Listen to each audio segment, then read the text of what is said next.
Ang kwentong ito ay hango sa totoong buhay. Karanasan ito ni Jaime. Taong 1977, Tiaong, Quezon.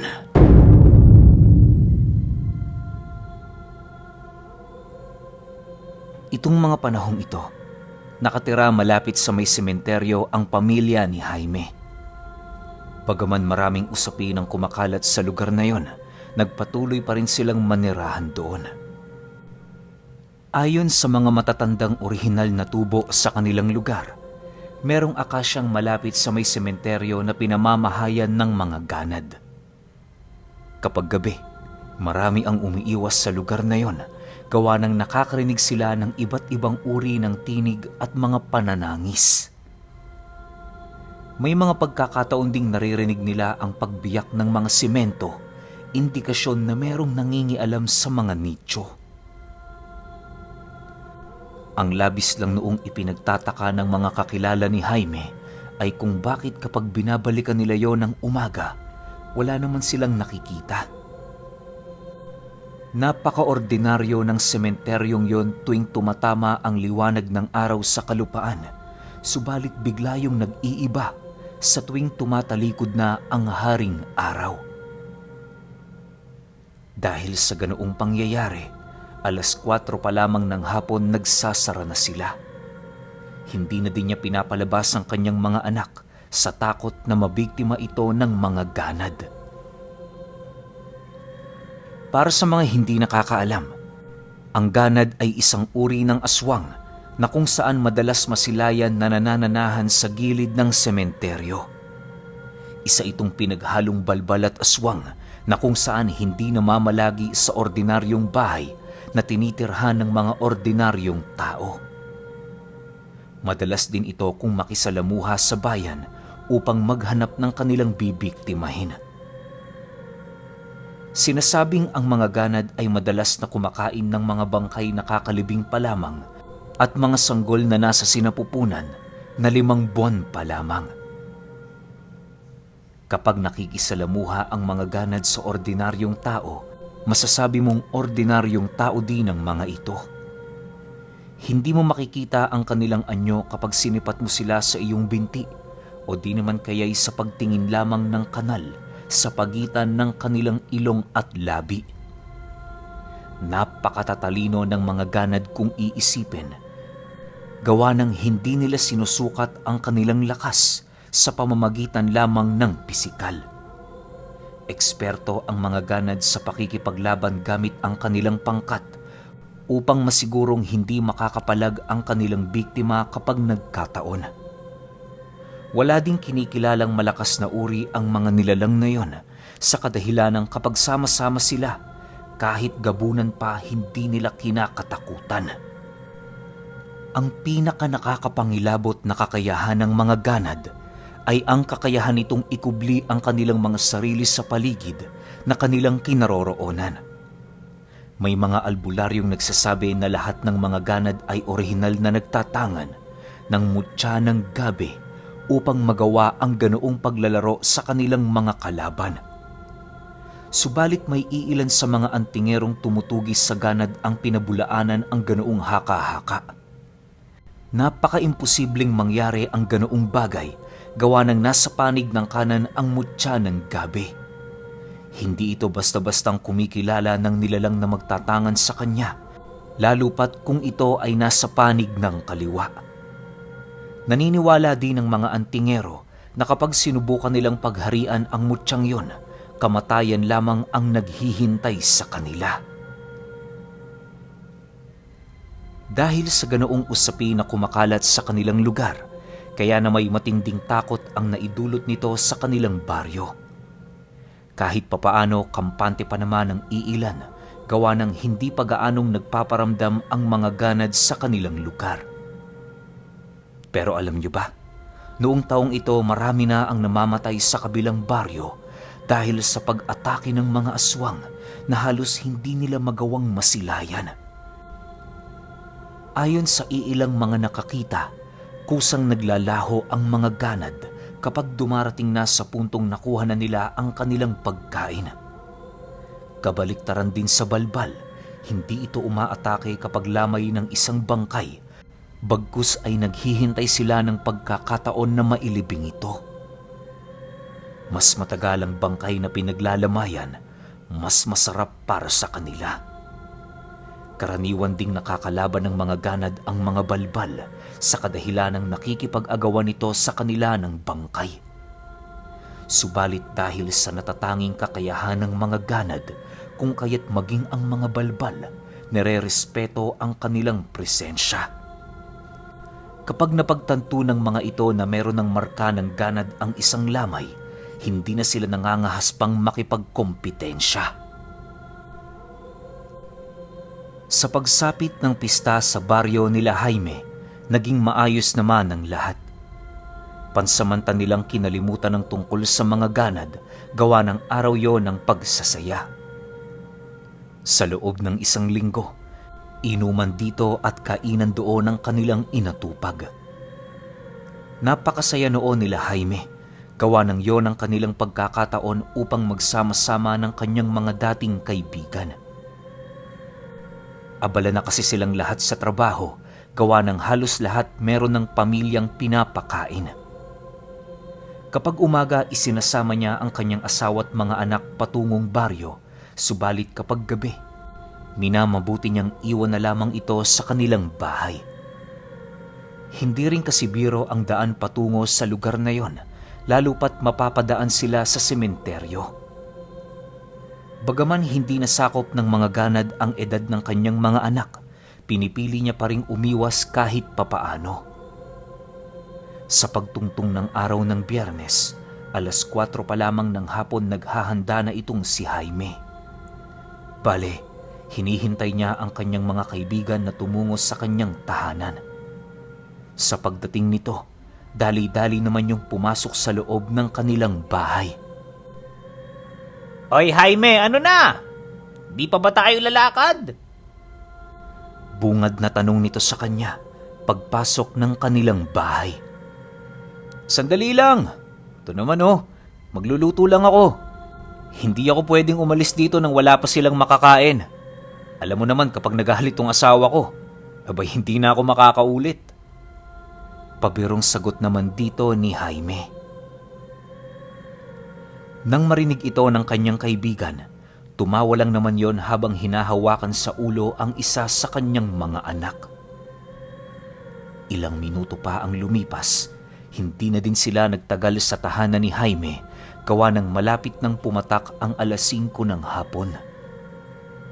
Sa pagbagtas nila ng daan, panay naman ang kanilang pag-uusap ukol sa kanilang madaratnan sa baryo.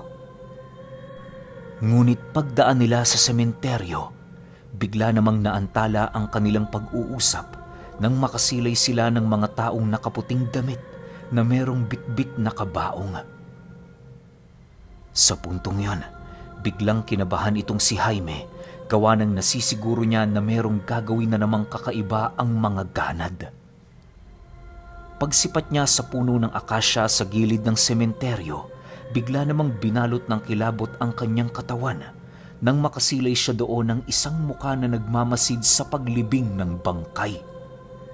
Kakulay at kahugis nito ang puno ng akasya, kung kaya't hindi yun madaling mapansin ng mga ordinaryong tao na mapapadaan.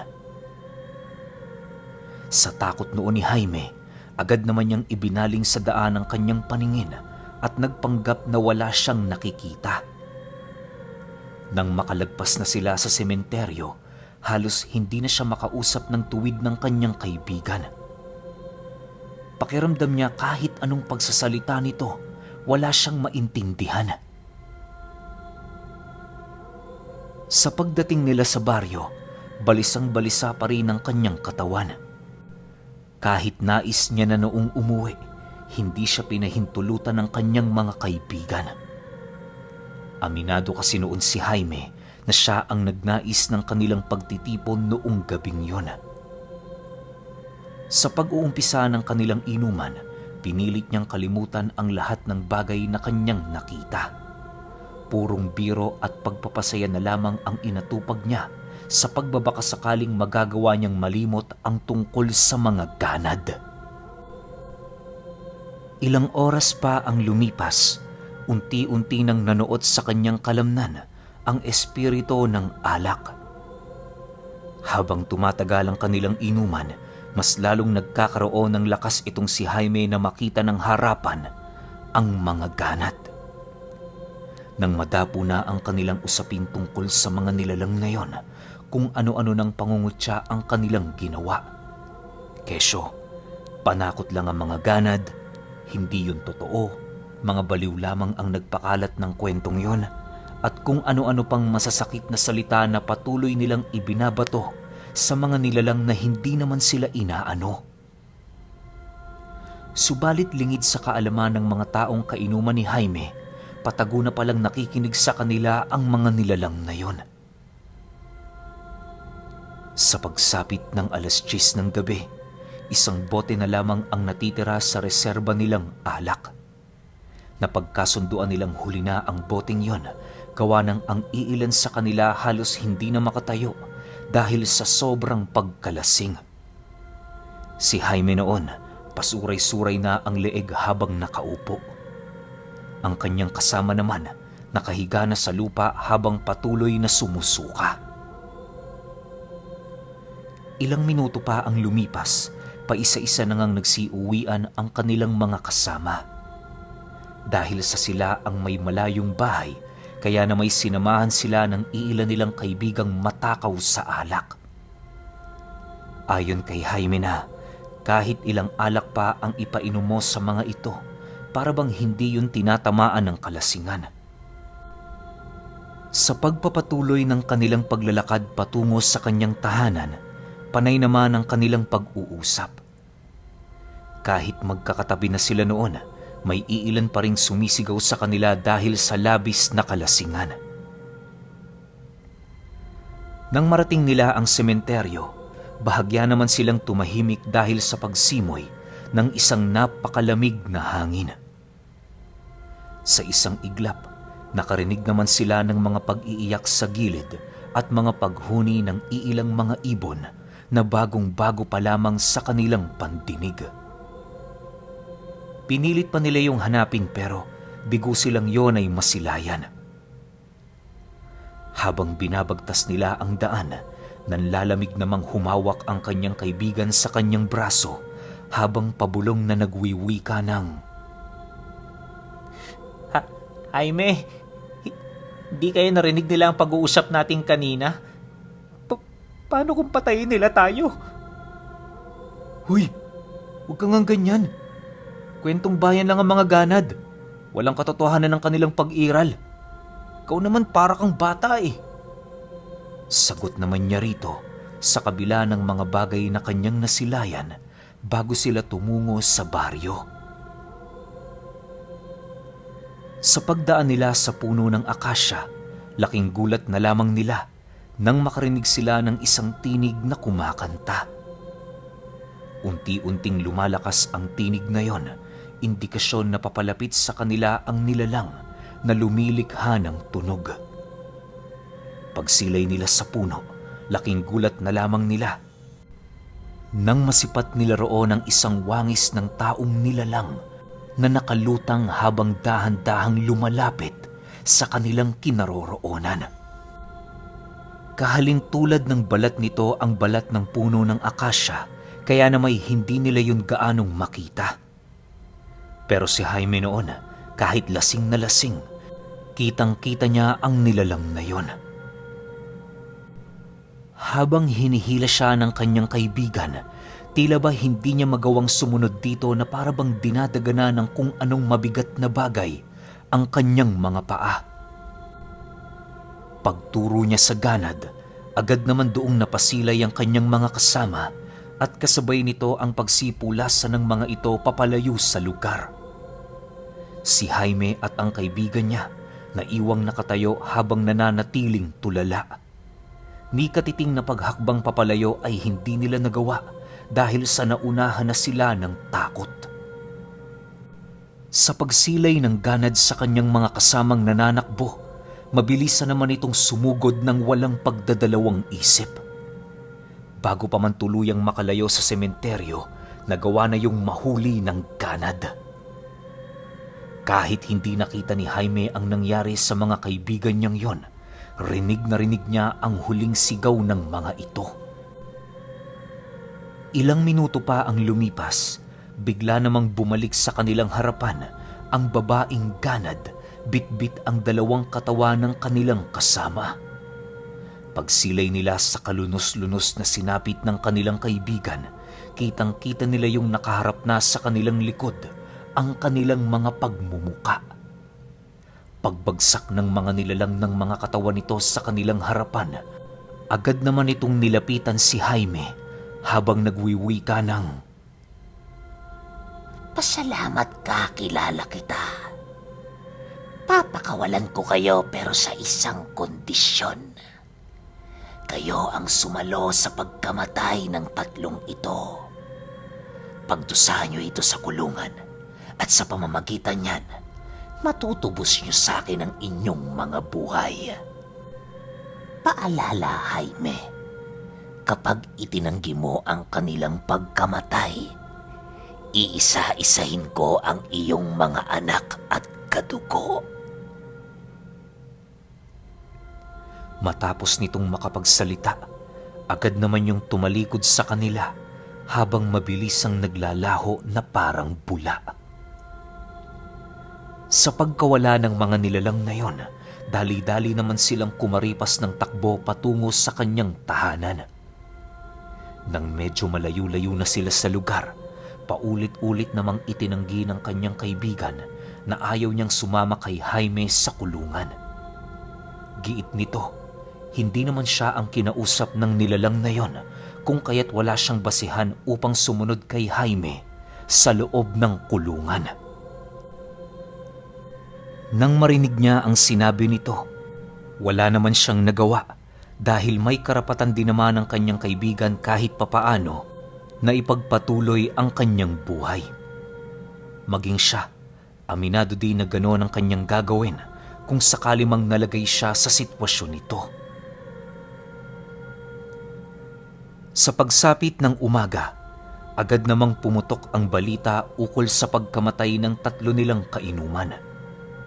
Maaga pang tumungo si Jaime sa kulungan upang pagbayaran ng kanyang kasalanan. Iginiit niya noon sa mga otoridad na siya ang pumatay sa mga ito, gawa ng hindi niya naatimang biro ng kanyang mga kaibigan noong mga panahong inihahatid siya nito sa kanilang tahanan. Ang labis lang noong ipinagtaka ng mga otoridad sa kanyang salaysay ay kung bakit nagawa niyang baliktari ng mga ulo nito gamit-gamit ang kanyang sariling lakas. Medyo nagdududa sa kanya noon ang mga kapulisan sa kadahilan ng maliit na tao lang itong si Jaime. Ang kanyang mga pinatay ay halos doble sa kanya ang pangangatawan. Kung maaaring nagbuno sila, nasisiguro ng mga ito na siya ang unang babawian ng buhay. Subalit dahil sa pag-amin ng kanyang ginawa, kung kaya't wala na yung pagpipilian kundi siya ay ikulong. Halos humigit 50 taon ang naging sentensya sa kanya ukol sa kasalanang hindi niya ginawa. Kahit papaano, labis pa rin noong nagpapasalamat si Jaime gawa ng malayo siya sa sentro ng bansa. Kung nagkataon kasing sa parte ng kamay nilaan siya nakulong, nasisiguro niyang hindi na siya aabutan ng buwan sa bilangguan. Masyado kasing abusado ang mga kapulisan noon, lalong-lalo na sa mga taong may sala sa batas. Habang nakakulong noon si Jaime, panay naman ang paggawa ng paraan ng kanyang mga kadugo upang siya ay mapalaya sa lalong madaling panahon. Kinausap din ng mga ito ang pamilya ng biktima na siya namang labis niyang ipinagpasalamat. Sobra-sobrang pasasalamat noon ni Jaime gawa ng sa kabila ng kanyang pag-amin, pinanigan pa rin siya ng mga ito. Ayon sa pamilya ng mga namatayan, hindi sila naniniwala na si Jaime talaga ang pumaslang sa kanilang mga mahal sa buhay.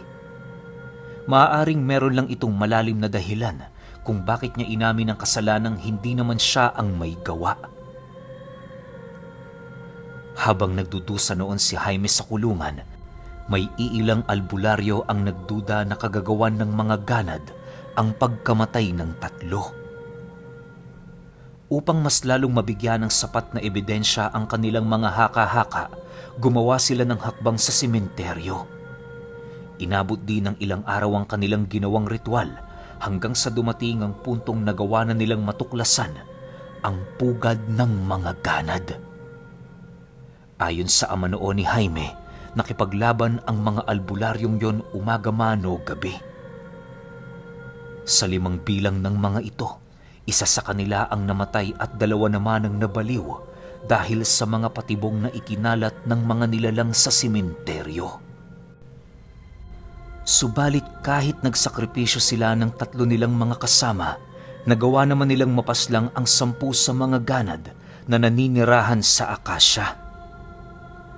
Ayon sa albularyong nakaligtas, may 5 pa silang nakitang tumakas habang sinusunog nila ang puno.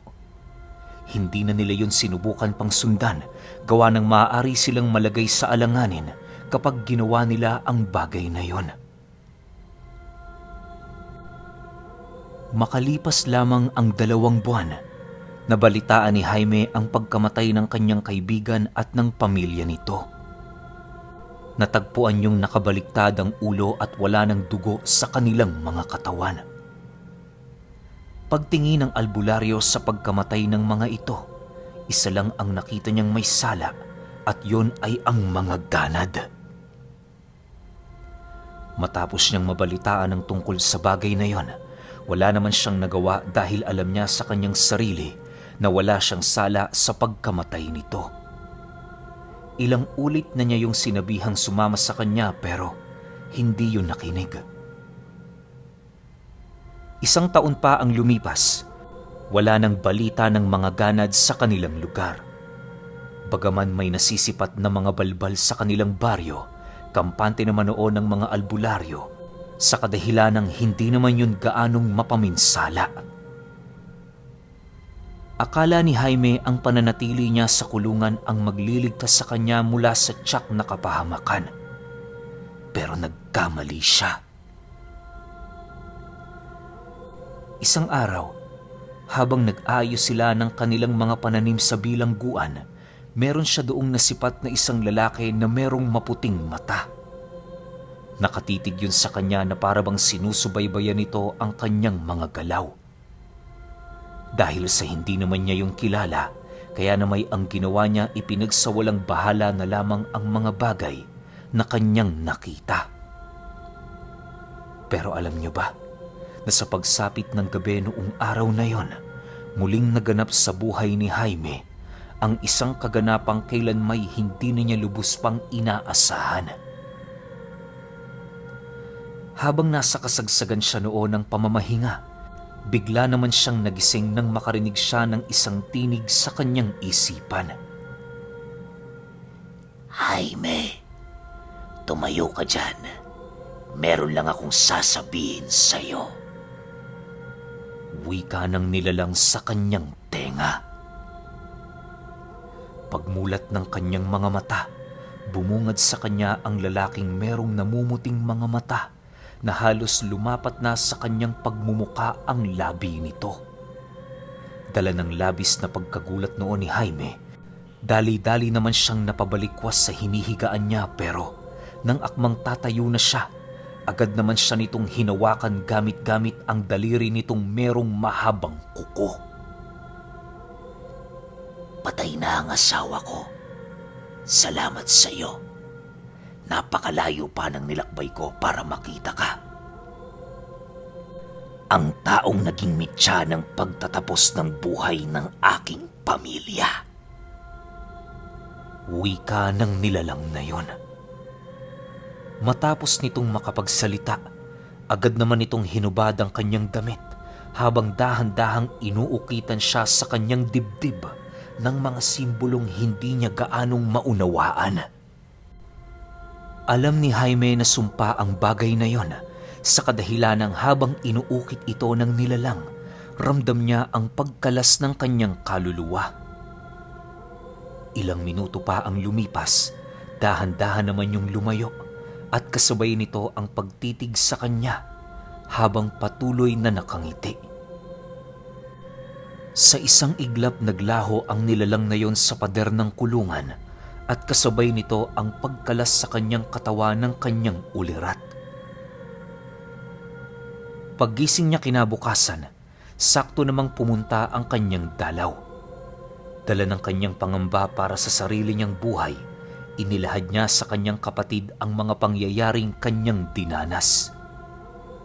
Akala ni Jaime magkikita pa sila ng kapatid niyang yun, pero hindi niya inaakala na yun na pala ang una at huli nilang pagkikita. Sa paglipas pa ng 9 na araw, natagpuan ang bangkay ni Jaime sa kanyang higaan na hindi na humihinga. Wala na din siyang dugo sa katawan sa kabila ng kawalan niya ng sugat. Mahirap mang isipin ang kanyang pagkamatay pero hindi na yun gaano pang tinuunan ng pansin ng gobyerno. Makalipas ang ilang buwang pagkamatay noon ni Jaime, dala-dala pa rin ng kanyang kapatid ang minsan niyang naging istorya noong makaharap niya ang isa sa mga natatanging lahi ng aswang na kung tawagin ay ganad na siyang pangunahing kalabang lahi ng mga balbal.